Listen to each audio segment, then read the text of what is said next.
Let's talk about how do I create a bootable USB drive using Rufus. In this video, we will walk you through every step. So there are 3 steps to follow. 1. Connect a USB flash drive, minimum 8 GB. 2. Download software, Rufus, Windows 11 ISO. 3. Install Rufus and create a bootable USB drive. First up, connect a USB flash drive. Plug your USB flash drive into your PC. The next is, download Rufus, Windows 11 ISO. First, visit Rufus website and navigate to the download section of the rufus.exe file. When you click, it begins downloading and saves to the download directory.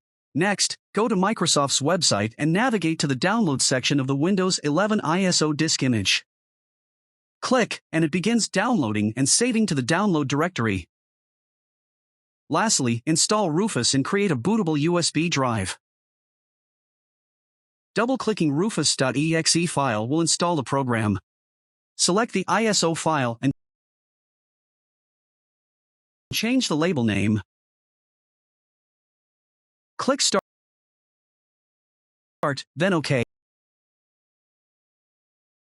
And it will format the USB flash drive. After finishing, hit the Close button. Finally, it creates a bootable USB drive. If you like this video, please like, subscribe, and share.